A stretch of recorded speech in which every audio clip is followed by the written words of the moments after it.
Hey dudes, this is the JFAK 11 knife. To see it forged, visit the link in the description. The mill not working so great right now, so I'll have to do up a brass guard for this, time permitting, in the future. I like how it turned out, but it was touch and go, grinding out the divot just in front of the plunge line area. If you remember, this is one of the knives I was trying new techniques on to draw out heels. Alright, today we have 3/16 inch W2. We're going to forge into a small outdoors knife. I'm aiming for a more vintage blade profile, so we'll see what we end up with.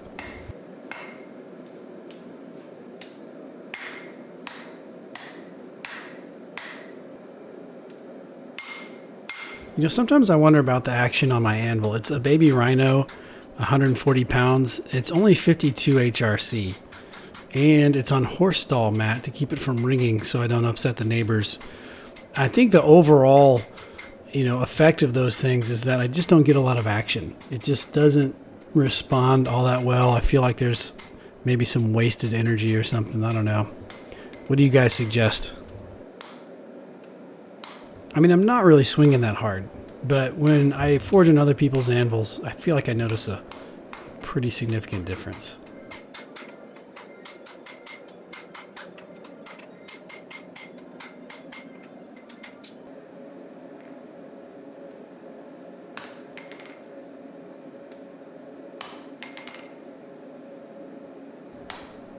All right, check this out. You can see here, if I flattened this area right here a little more, this hump on the spine might actually be the start of a harpoon point. I don't know, I don't forge harpoon points really.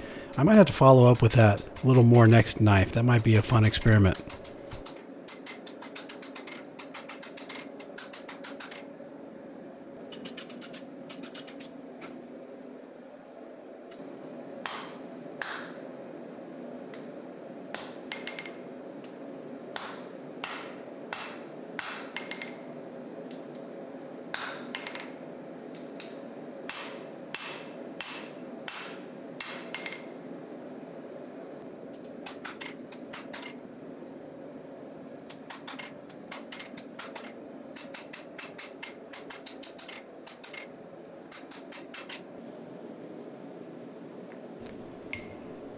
So as you can see, I'm trying a third method demonstrated in my forging heels video, where I isolate the handle first and then hammer the bevel in sort of backwards from the tip towards the plunge line.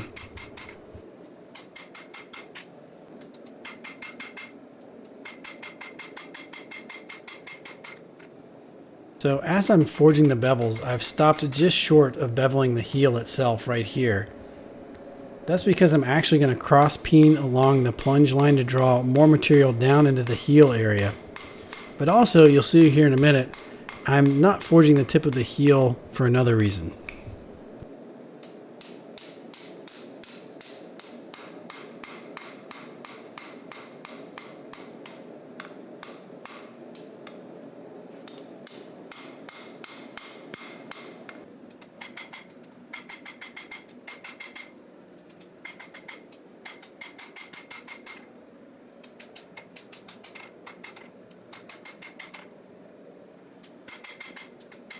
All right, let's work a little more on the heel now. I'm throwing it in the vise and I'm going to drive the heel material in the direction of the knife tip and gather more material, sort of shortening that radius.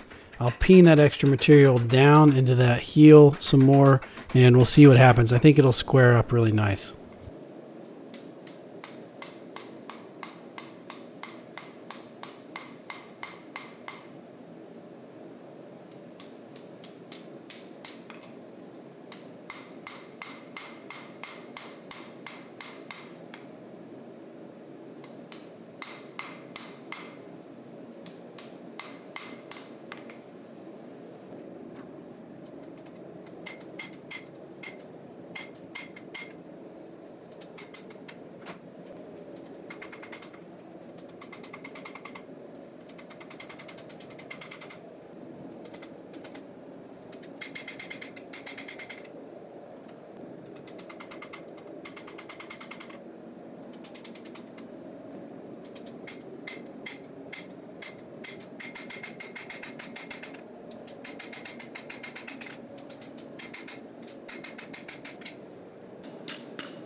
Heck yeah, I'm loving the blade shape at this point. It's got this triangular spear point type vibe going on, but the spine maybe is a little straighter than that. So it takes on almost sort of this 1800s type of vibe, but not quite, because the tip is still dropped a little bit. I don't know. How would you guys describe the profile? It's exactly what I was aiming for, which is really nice. That doesn't always happen. So this has been a really enjoyable forging session for me.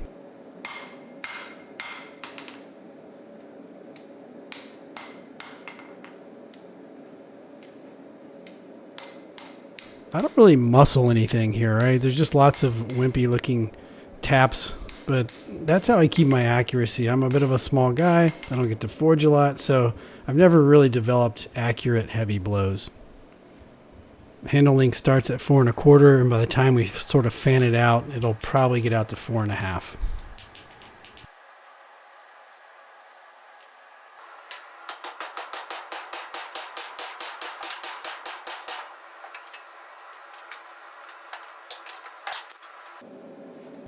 I tend to like these flared handle butts.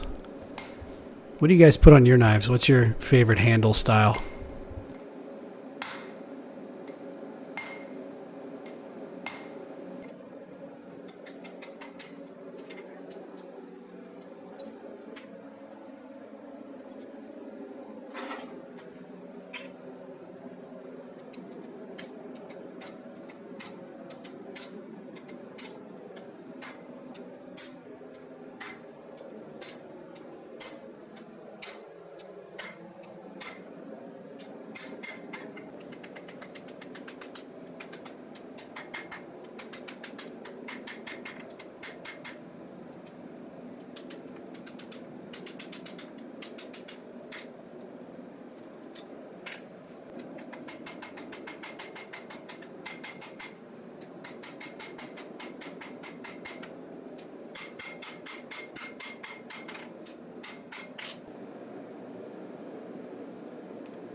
Well, there you go. What do you guys think? I really like this one. I'm making incremental progress, learning with each of these JFAK knives a little more.